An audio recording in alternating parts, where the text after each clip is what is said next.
मैं ML sir biology online class में आपका स्वागत करता हूँ। हम पढ़ने जा रहे हैं ह्यूमन नर्वस सिस्टम पार्ट 3। पिछले वीडियो हमने बात करी थी मानव तंत्रिका तंत्र के ब्रेन की संरचना, यानी ब्रेन स्ट्रक्चर हमने अध्ययन कर लिया था। अब बात करेंगे मेरुरज्जु यानी स्पाइनल कॉर्ड। मेरुरज्जु या स्पाइनल कॉर्ड की संरचना। देखिए स्पाइनल जो कॉर्ड है या मेरुरज्जु, ये मस्तिष्क के कौन से भाग, मेड्यूला ऑब्लांगेटा से प्रारंभ। मेरुरज्जु जो कहां से प्रारंभ है, मेडुला ऑब्लांगेटा से प्रारंभ होकर रीढ़ की हड्डी की संपूर्ण लंबाई तक विस्तृत होता है। अर्थात जो स्पाइनल कॉर्ड है, यहाँ से जो रीढ़ की हड्डी दी गई, यहाँ से लेके यहाँ तक अंतिम यानी जो 33 कशेरुकाएं रीढ़ की हड्डी में, उसकी पूरी लंबाई में स्पाइनल कॉर्ड स्थित होती है। कहाँ से जुड़ी हुई है, मस्तिष्क के कौन से भाग से, मेडुला ऑब्लांगेटा, यानी पश्च मस्तिष्क का भाग है कौन सा, मेडुला ऑब्लांगेटा, उससे जुड़ा है कौन, स्पाइनल कॉर्ड। और इसके चारों ओर आवरण है किसका, रीढ़ की हड्डी का। जैसे मस्तिष्क के चारों ओर आवरण था किसका, कपालीय अस्थियों का, इसके चारों ओर आवरण है किसका, रीढ़ की हड्डी। दूसरी बात, मेरुरज्जु जो है इसके चारों ओर भी तीन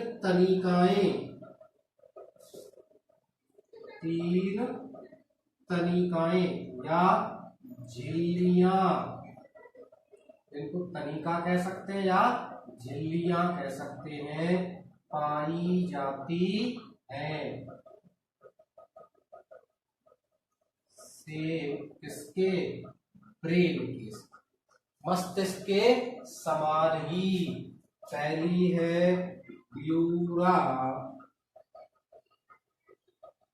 मैटर, दूसरी होती है आर्केनोइड और तीसरी है पायामेटर। यही तीन झिल्लियां थी, कौन कौन सी, दृढ़तानिका, जालतानिका, मृदतानिका। तीन झिल्लियां, ड्यूरा मैटर, आर्केनोइड और पायामेटर। ये तीन झिल्लियां हैं किसके चारों, मेरुरज्जु के चारों। यही तीन झिल्लियां थी किसके, मस्तिष्क के चारों। इनकी संरचना भी उसी प्रकार की होती है जैसे मस्तिष्क की झिल्लियों की संरचना थी, सेम उसी प्रकार से संरचना किसकी, इन झिल्लियों की भी वही संरचना। इन दोनों के बीच में यहाँ पे पाई जाती है सब ड्यूरल कैविटी, इनके बीच में पाई जाएगी सब आर्केनोइड कैविटी, यानी ड्यूरा मैटर और आर्केनोइड के बीच में सब ड्यूरल कैविटी, आर्केनोइड और पायामेटर के बीच में सब आर्केनोइड कैविटी। और इन दोनों में यहाँ पे और यहाँ पे क्या भरा हुआ है, सेरिब्रो स्पाइनल फ्लूइड भरा हुआ।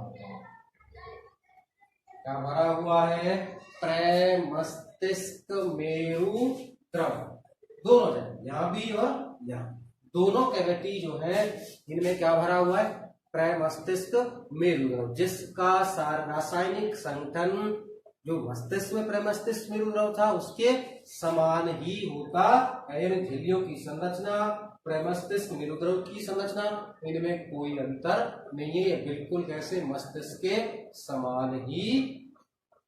और उसी प्रकार से ये भी मेरुरज्जु और शरीर के बीच जो प्रमस्तिष्क मेरुद्रव है किसका, माध्यम का कार्य करता है और बाह्य आघातों से सुरक्षा करता है।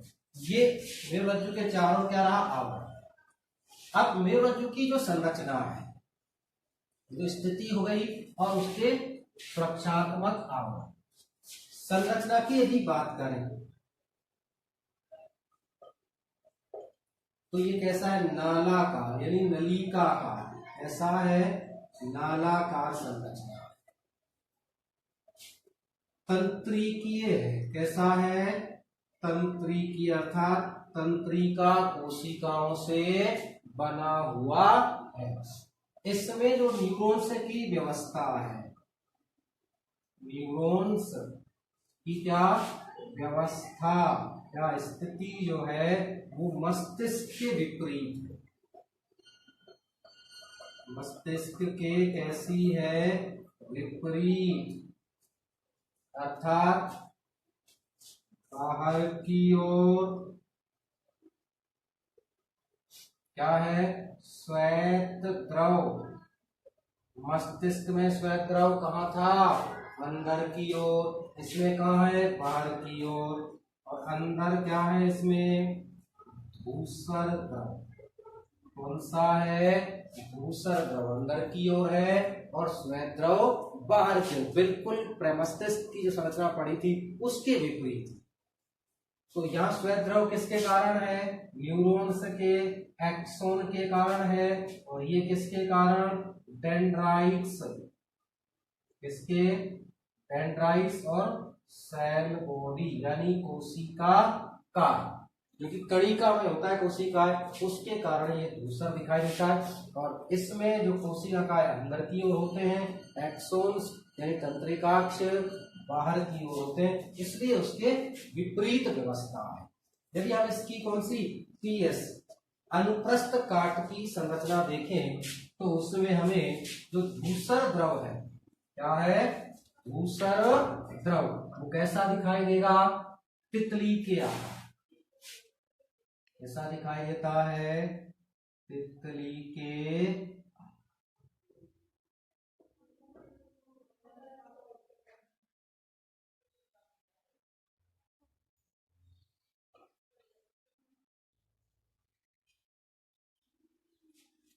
धूसर द्रव की जो व्यवस्था है वो किस प्रकार की है, तितली के आकार।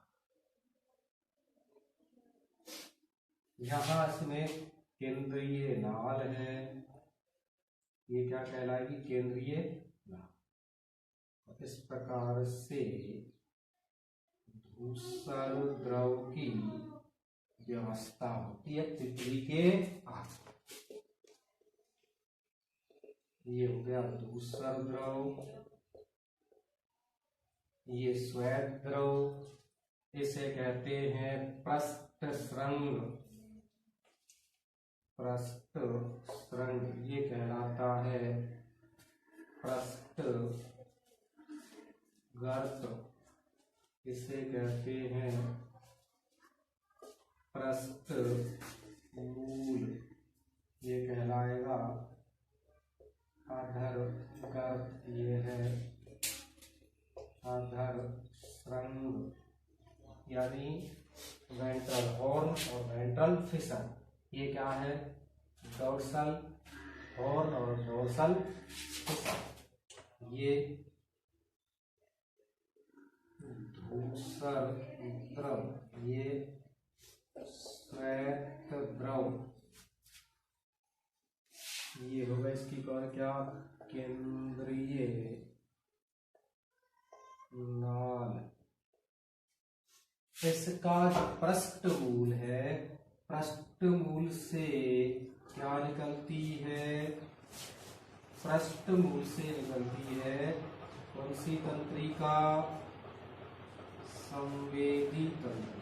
कौन सी निकलेगी, संवेदी यानी सेंसरी तंत्रिका।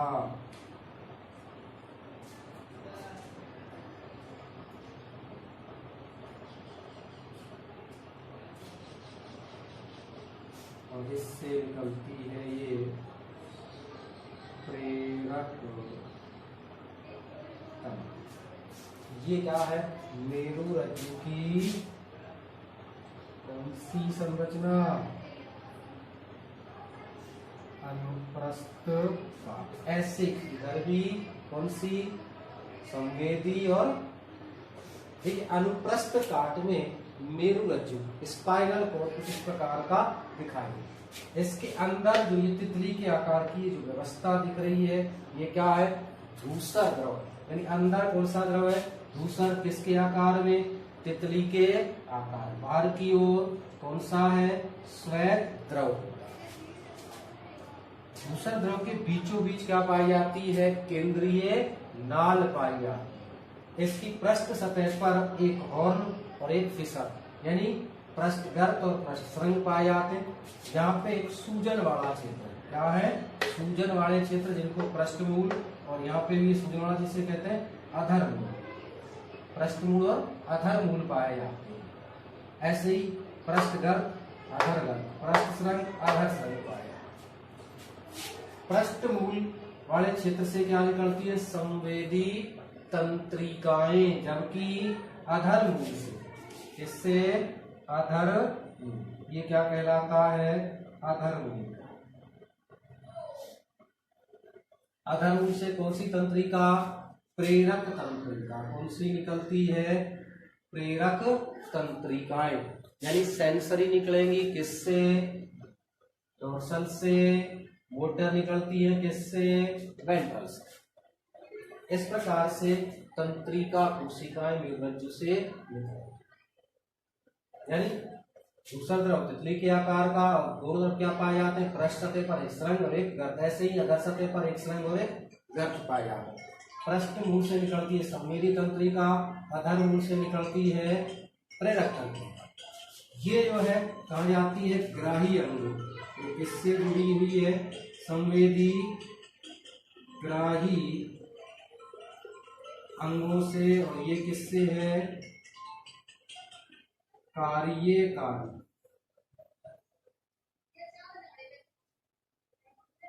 इससे जुड़ी हुई है, कार्यकारी अंगों से जुड़ी हुई। ये उद्दीपनों को ग्रहण करती है, क्या करेगी, उद्दीपन ग्रहण करना, और ये क्या करती है, क्रिया। यानी इसमें क्या है, उद्दीपन या उद्दीपन ग्रहण कौन करते हैं, ग्राही अंग। ग्राही अंग में आते हैं ज्ञानेंद्रियां, जैसे त्वचा, नाक, कान, आंख। जबकि कार्यकारी अंग में क्या है, पेशियां। इसमें क्या है, पेशियां व ग्रंथियां, ये क्रिया। तो यहाँ पे क्या है, इसमें क्या है, ज्ञानेंद्रियां, उद्दीपन ग्रहण करने का काम कौन सी है, ज्ञानेंद्रियां। इसीलिए ज्ञानेंद्रियों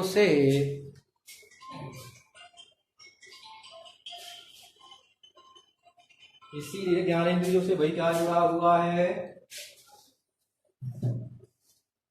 ग्राही अंग, यानी सेंसरी किससे, ग्राही अंग ज्ञानेंद्रियों से, जहाँ से उद्दीपन ग्रहण किए जाते हैं, और पेशी या ग्रंथियों से कार्यकारी अंग, यानी प्रेरक तंत्रिकाएं, प्रेरक तंत्रिकाएं जुड़ी होती है किससे, पेशी और ग्रंथियों से।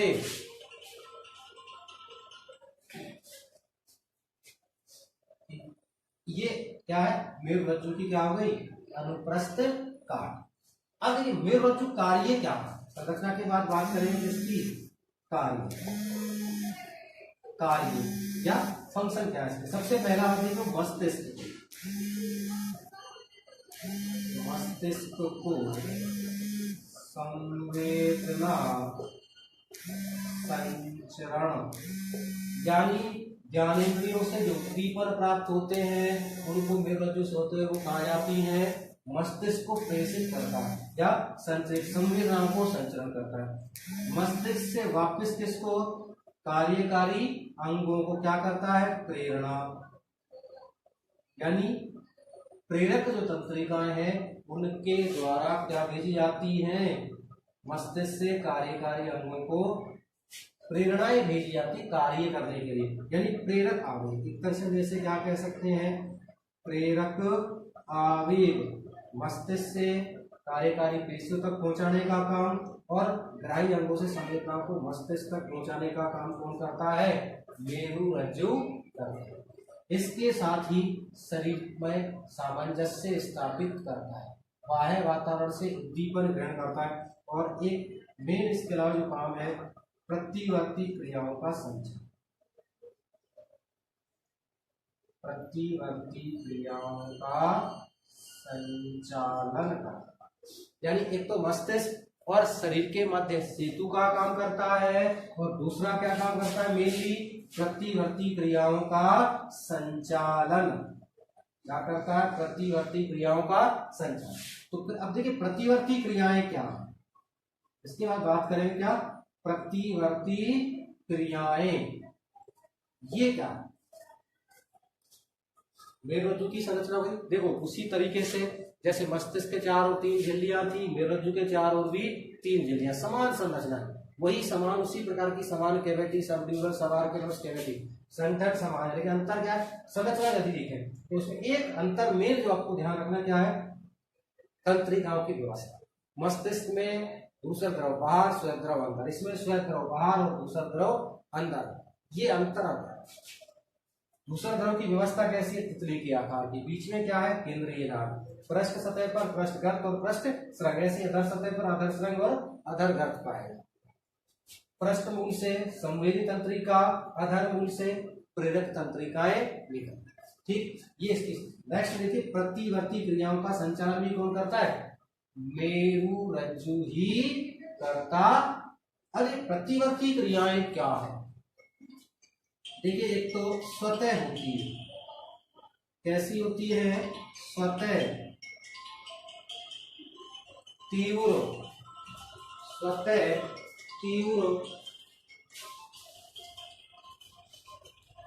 और अनुभव रहित, यानी बिना किसी व्यवहार के। 3 चीजें ध्यान रखनी प्रतिवर्ती क्रियाओं में, स्वतः तीव्र और बिना किसी व्यवहार के संपन्न होती है। प्रतिवर्ती क्रियाएं कौन सी हैं, स्वतः तीव्र और बिना किसी व्यवहार के संपन्न होने वाली क्रियाओं को प्रतिवर्त क्रियाएं कहते हैं। जैसे हमारे यहाँ के सामने से कोई चीज आती है, तुरंत क्या है, पलक झपकती, या स्वादिष्ट भोजन की गंध आ जाए तो अपने आप मुख में लार स्रावित होने लगती है। इस प्रकार की जो क्रिया, ऐसे ही यदि अचानक कांटा चुभ जाए तो हम हाथ हटाते हैं, या गर्म वस्तु के हाथ संपर्क में हाथ आ जाए तो तुरंत हम हाथ हटाते नहीं हटाते, ये सब क्या है, प्रतिवर्ती क्रियाएं। प्रतिवर्ती क्रियाएं ये 2 प्रकार की होती है, एक होती है सहज या अप्रतिबंधित, सहज या अप्रतिबंधित, और दूसरी होती है अर्जित या प्रतिबंधित। ये एक तो कौन सी है, सहज। अब देखिए सहज या अप्रतिबंधित ये कैसी होती है, जन्मजात, यानी जन्म से ही होती है, और कैसे, बिना किसी अनुभव के प्राप्त, बिना किसी अनुभव के सीखी है, जन्म से बिना किसी अनुभव के, और अपने आप से कैसी, स्वतः होती है, कैसी होती है, स्वतः। जैसे पलकों का झपकना, जैसे क्या है, पलकों का झपकना। दूसरी बात, मुख में यानी स्वादिष्ट भोजन गंध आने पर मुख में लार स्रावित होना, गर्म वस्तु के हाथ लगने पर हाथ तेजी से हटाना, या सोते समय पैरों में गुदगुदी करने पर झटके से पैर हटाना, ये सब क्रियाएं कैसी हैं, सहज है, जन्म से बिना किसी अनुभव के सीखी जाती है। जबकि दूसरी कैसी है, अर्जित है। दूसरी कैसी है, अर्जित, जिन्हें हम अपने जीवन में विभिन्न प्रकार के व्यवहार व अनुभव से सीखते हैं। जैसे हम साइकिल या गाड़ी चला रहे हैं, अचानक उसके सामने कोई वस्तु आ जाए तो हम तुरंत ब्रेक लगाते नहीं लगाते, तो ये हमने क्या सीखा है। ये ऐसी कोई वस्तु सामने आ रही तो तुरंत क्या करना है, गाड़ी को रोको, ये अनुभव से। तो इस प्रकार की क्या है, अर्जित या प्रतिबंधित है। इनके बारे में प्रयोग किया था सबसे पहले ई पावलोव, एक रूसी वैज्ञानिक मनोवैज्ञानिक थे। कौन से, ई पावलोव। इन्होंने क्या किया, एक कुत्ते को कमरे में बंद, कुत्ते को क्या करा, कमरे में बंद कर दिया, और जब भी उसको भोजन देते, भोजन देने से पहले घंटी बजाते, उसके बाद उसको भोजन, दोनों टाइम सुबह शाम, पहले घंटी बजाते फिर भोजन दिया, फिर पहले घंटी बजाई फिर भोजन दिया। ऐसा लगभग 1 सप्ताह तक उन्होंने लगातार ये प्रयोग कुत्ते पर इसी प्रकार से करते रहे 1 सप्ताह। उसके बाद उन्होंने क्या करा, घंटी बजाई लेकिन भोजन नहीं दिया, तो भी कुत्ते के मुख में लार आ, अर्थात जंतु ने क्या सीखा, यानी प्रतिबंधित मैंने कहा है, प्रतिबंध जुड़ गई ना किसके साथ, कुत्ते ने क्या समझ लिया कि घंटी बजने पर भोजन मिलेगा। अब चाहे भोजन मिला नहीं मिला, लेकिन उसके दिमाग में बात हो गई, बैठ गई कि घंटी बजेगी तब भोजन मिलेगा, इसलिए उसके मुख में अपने आप लार आने लगे। इस प्रकार की जो क्रियाएं कैसी क्या कहलाती हैं, प्रतिबंधित कहलाती हैं। इसी प्रकार जैसे हम प्रारंभ में जब साइकिल चलाना सीखते हैं, बार बार गिरते हैं, बार बार गिर जाते हैं, लेकिन थोड़े दिन बाद हम अपने आप सही तरीके से संतुलन बना के साइकिल चलाना सीख जाते हैं। तो ये कैसी है, अर्जित है। दूसरी बात, प्रारंभ में जब हम साइकिल सीख रहे थे, चलाना हमने सीखा ही सीखा रहा, पीछे से किसी ने आवाज दी, हमने मुड़कर देखा, तुरंत हम गिर जाते थे। लेकिन जब बिल्कुल अनुभव से हम इसको सीख लिया, उसके बाद हम बात भी करते रहते हैं, इधर उधर मुड़ के भी देखते हैं, लेकिन साइकिल निर्बाध गति से चलती रहती। तो ये क्या है, प्रतिबंधित हुआ। इसी प्रकार यदि हम जैसे नीचे झुकते हैं, कुत्ता बैठा हुआ उसके पास जाके आप नीचे झुकिए, जैसे आप नीचे झुकेंगे कुत्ता उठ के भाग जाता है, तो उसने क्या सीख रखा है, इस प्रकार से जब व्यक्ति झुकता है तो मारने के लिए पत्थर उठाए, उसने सीखा हुआ। तो ये क्या है, प्रतिबंधित हुआ। या बात करते करते जूतों के फीते बांध लेना, ये सब क्रियाएं कैसी हैं, अर्जित या प्रतिबंधित क्रियाएं होती। अब प्रतिवर्ती जो क्रिया है, रिफ्लेक्स एक्शन, प्रतिवर्ती क्रिया या रिफ्लेक्शन एक्शन की क्रिया विधि क्या है, इसकी क्रिया विधि की बात। देख क्रिया विधि किस प्रकार से, जैसे कोई उद्दीपन प्राप्त होता है किसको, ग्राही अंगों को।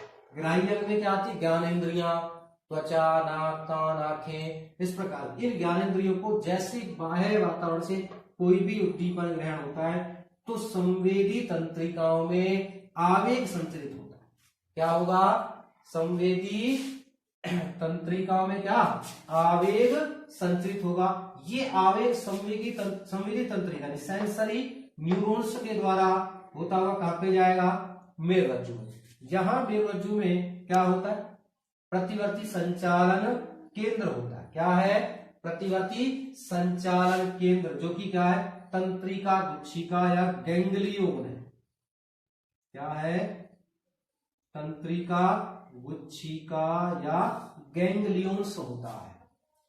इस गैंग्लियोन्स में इन संवेदनाओं का विश्लेषण होता है और यहां से सूचना किसको, प्रेरक तंत्रिका है।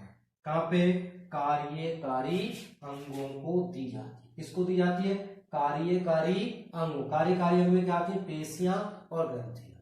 तब पेशियां सिकुड़कर या ग्रंथियां विभिन्न पदार्थों का सीक्रेशन करके क्रिया करती है।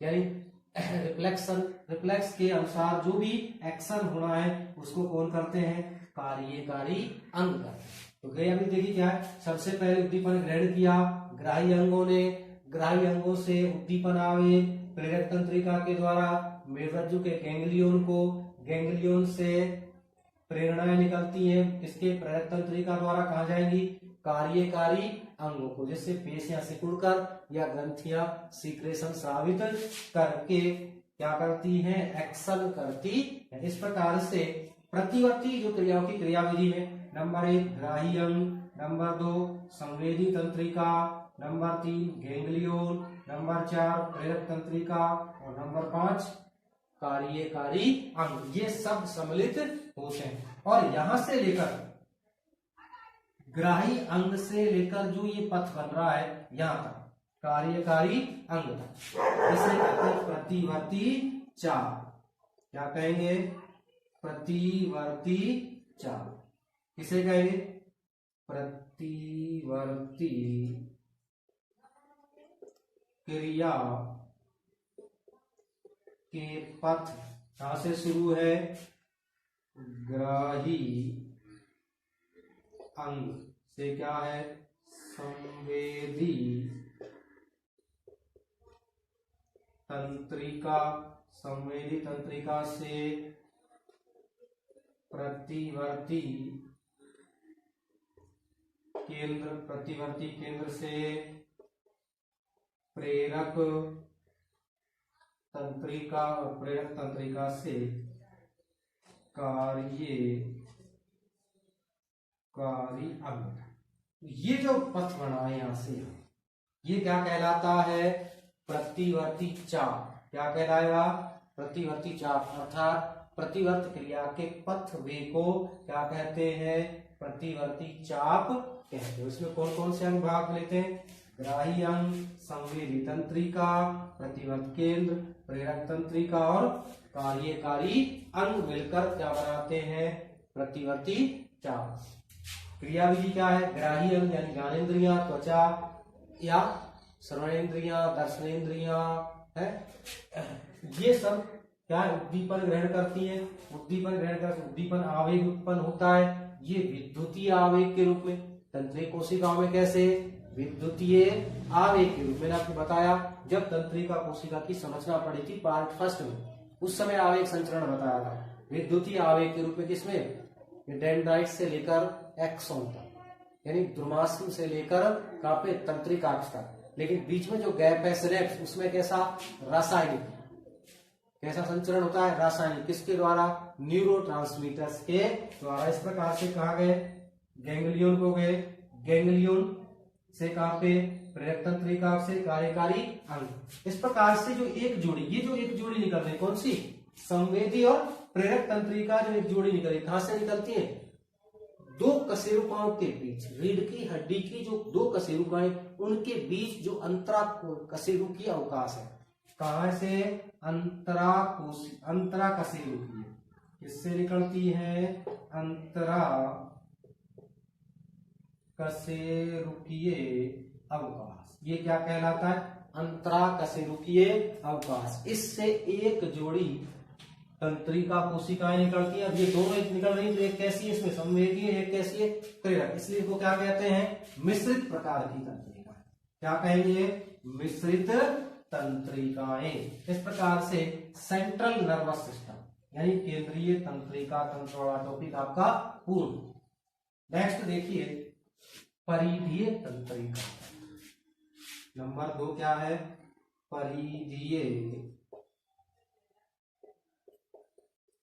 तंत्रिका तंत्र। परिधीय तंत्रिका तंत्र संपूर्ण शरीर में तंत्रिका कोशिकाओं का जाल है। और ये दो, एक तो कपालीय तंत्रिका है, किससे मिलकर बना है? कपालीय तंत्रिका। दूसरा किससे? मेरु तंत्रिका। कपालीय तंत्रिकाएं और मेरु तंत्रिकाओं से मिलकर बना है। कपालीय तंत्रिकाएं होती हैं 12 जोड़ी। कितनी है? 12 जोड़ी। मेरु तंत्रिकाएं कितनी है? 31 जोड़ी होती है। इन 12 जोड़ी में से 3 संवेदी है,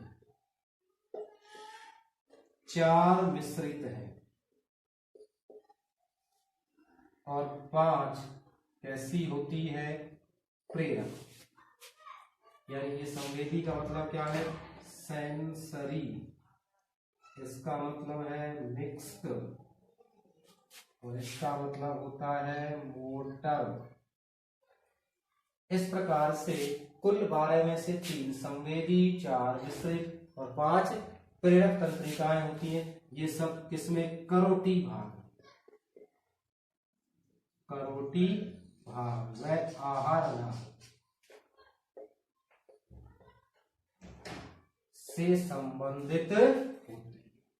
यानी ये कपालीय तंत्रिकाएं जो कहां से निकलती हैं, मस्तिष्क से। ये कहां से निकलेंगी, मस्तिष्क से। और कहां पे, करोटी। करोटी का मतलब गर्दन के ऊपर वाला जो पूरा जो हिस्सा है ये कहलाता है करोटी। इस करोटी में ये 12 जोड़ी कपालीय तंत्रिकाएं जाती हैं, जिनमें से 3 सेंसरी, 4 मिक्स्ड और 5 मोटर प्रकार की होती है। और इससे करोटिड आहार नाल से जुड़ी है। दूसरी है मेरु तंत्रिकाएं। कितनी, 31 जोड़ी होती है। कितनी होती है, 31 जोड़ी, जो किससे निकलती है, मेरु रज्जु से। कहां से निकलेंगी, मेरु रज्जु। ये कैसी है, मिश्रित। ये मिश्रित प्रकार की। कैसी है, मिश्रित प्रकार की। और कहां से निकलती है, अंतरा कशेरुकी अवकाशों से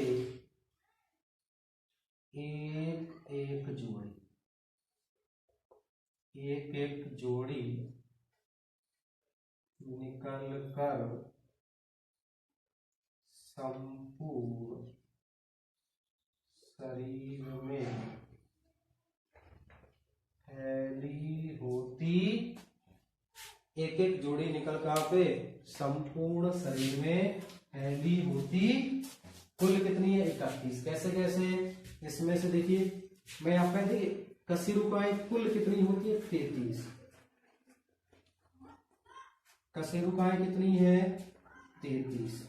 जबकि तंत्रिकाएं कितनी है, 31। किस प्रकार से निकलती है, देखिए 33 में से कशेरुकाएं होती हैं 7 ग्रीवा कशेरुकाएं, 12 वक्षीय कशेरुकाएं, 5 कटी कशेरुकाएं, 5 त्रिक कशेरुकाएं और 4 होती हैं अनुत्रिक कशेरुकाएं। ये तो होती है कशेरुकाएं। क्या है, कशेरुकाएं। जबकि जो तंत्रिकाएं निकलती है कितनी, 31 जोड़ी। ये क्या है, 8 ग्रीवा से। किससे निकलती है, 8 ग्रीवा से। 12 होती है वक्षीय, 5 होती है कटी, 5 होती है त्रिक, 1 होती है अनु। इस प्रकार से, यानी ये किससे, मेरु रज्जु। किसमें है, मेरु रज्जु। और ये किसकी है, रीढ़ की हड्डी।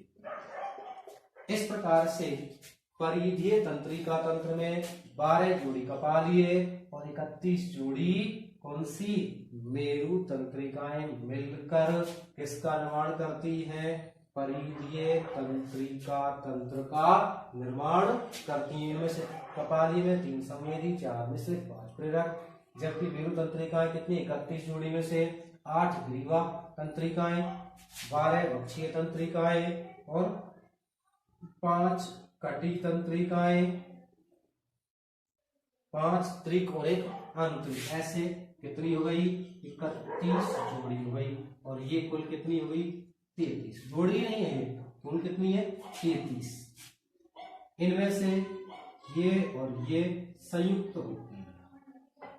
कैसी है, संयुक्त हो जाती है बाद में। इसलिए ये कुल कितनी हो गई, 12 7 19 5 24 और 2 26 रहेगा। ठीक, ये रीढ़ की हड्डी की हुई और ये तंत्रिकाएं। इस प्रकार से सब मिलकर क्या बना रही है, परिधीय तंत्रिका तंत्र का निर्माण करती है। तीसरा जो इसका भाग है, स्वायत्त तंत्रिका। कौन सा, स्वायत्त।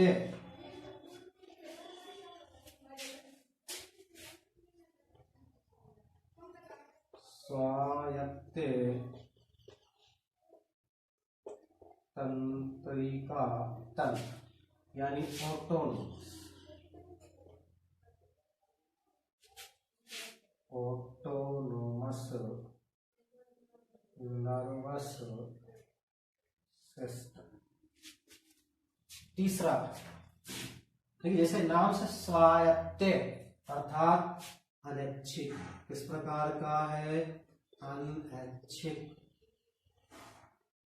मस्तिष्क